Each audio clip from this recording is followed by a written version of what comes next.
So here we are by this hazel at the corner of the Kent Community Oasis Garden. An oasis, an absolute beautiful place. Here we have some raspberries coming into fruit.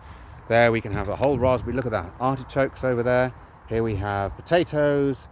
I can't quite see everything that's there. Over there we've got lettuce, some lovely lettuce. It's a great garden, this, and it's owned by the university, and it's managed by East Kent Mind, and they bring volunteers, many of whom, all of whom really benefit from being out here. You can see marigolds over there, you can see sweet William, or is it sweet pea? I think it's sweet pea. There are plum trees there, there's a cherry tree there. Over there, there's a wonderful apple tree in the corner of the forensics. You can see the big eucalyptus over there, it's amazing eucalyptus. That's in the garden of the forensics of East Oast. And there are 4 different projects in this area, 4. And all of them, well, there's also a weather station, but I don't know who controls that, so the 5, but there are 4 in particular. If you include the forensics, then there are 5. So let's start. The forensics in the Oast. Okay, but they don't usually have a lot to do with the garden. Then you have the garden, run by East Kent Mind, and they've run it now for a number of years, and they do a brilliant job. Here you have the remote-controlled, remote-operated telescopes. There are 3 of them, and this is the million pound one, and it's been there for less than a decade. And every so often, when we've been out here, it'll suddenly open, and you can see this it's kind of eerie when it opens. People do occasionally come out here, but what do they require? They require darkness. What does a road have? Lots of light. How's that going to work? Don't know. Over here we have the polytunnel that was put in I remember 2022 sorry, doesn't matter. It was put in a few years ago. Got a lovely load of tomatoes and cucumbers going in there, really lovely. Over here the herb garden, over here mint, over here fennel, over here lovely hazel, lots of nut trees that we planted now a number of years ago. Those nut trees we planted a good 7 or 8 years ago now. Things in tyres, but then beyond that, what do we have over there? We have the longest running survey of great crested newts in the country, and it may even be in Europe, but certainly in the country. This is the longest running survey of great crested newts. Now, these guys have these aquariums. You can see some of them are upside down.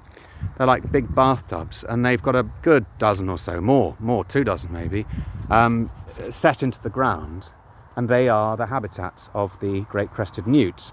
And there's also, there used to be anyway, a snake in the a captive snake in the porter cabin. I don't know if he's still there now. I can't remember what type of snake he was. But at one stage, when early on in there, a few years ago, I remember I was introduced to some of the newts that were being monitored, and they had names, and one was called Oprah. I remember that. Anyway, so this is the great crested newts. This is their home.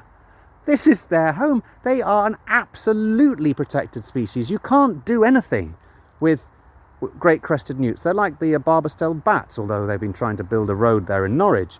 They're like the natterjack toad, which is always a famous one. You know, they're they're a developer's nightmare. That's what they are. That's what they are. They're a developer's nightmare, because you have to be all sorts. You have to protect them. Well, how are we going to protect them here? Well, you protect them by not building a road by them.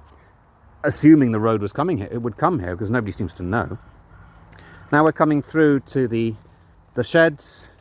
Sorry, and then there's the other organisation, which I didn't go to now, which is over the other side, which is the Whitstable and Herne Bay Beekeepers Association. I hope I've given the name right. And they have hives over there, and they do beekeeping courses. And they use, or at least they used to use, the community garden hut, or the potting shed as it's called.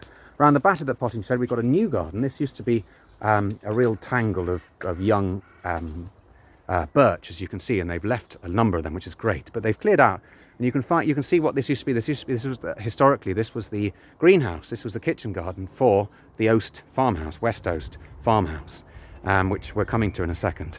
And you can see foxgloves. You can see, and there's all sorts of things here. They're growing herbs, but they're also growing medicinal plants. You can see lots of calendula there, marigolds. I can't remember the exact sort of what's exactly being planted here, but you can just see it's a really rich and well looked after and well managed, quite shady, which is nice, space. I'm not going around the front of the building, we're coming around the back. This is that's the back wall of the Oasis garden. We're coming through into a bit which has been cleared through the Leylandia here. This used not to be here. But what's happening here? They're extending the garden. Extending the garden. That's right, they are extending the garden. Now, how terrible would it be to extend the garden? This has been cleared. It's looking a bit overgrown at the moment, which is fine, but it has been cleared. How do you extend a garden whilst at the same time building a new road? And moving over here, you can see the farmhouse of West Oast, which was refurbished by the university over a long, long time, many years. It's had scaffolding around it so long that the scaffolding has now got vegetation growing deep within it. You can see this is a listed building. It's one of the old farmhouses of the area, along with Brotherhood Farm and suddenly forgotten the name of the other farm. The other one that's accommodation. Anyway, this scaffolding has been there so long, it's now part of the woodland. I mean, it's now becoming woodland itself. And you've got a stand of lovely holm oak behind. I can't see them from here. But again, this at one stage this is university accommodation, and it's just been left, refurbished at great expense. Why? Because what are they going to do with it? They certainly can't knock it down because it's listed, much as I'm sure they'd love to. But they can't use it for anything until they've resolved this issue of what they're planning to do with their land, which is very simple. Don't build it. Now over here we have what's called the so-called archery field, and this is called archery field because the archery society years ago, over a decade ago, got some funds together and built this little footpath so that they could come out and shoot their arrows. And they had a little shed over there which is really old and rusty, and you can access the back of where the bees are over there.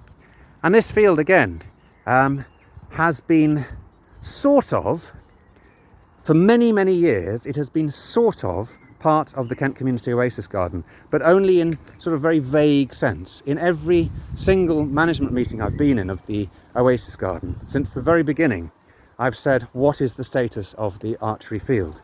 And the answer is really clear. The answer is nobody has ever wanted to commit it to a particular status, because these plans for an access road coming through here have been knocking around for a long time.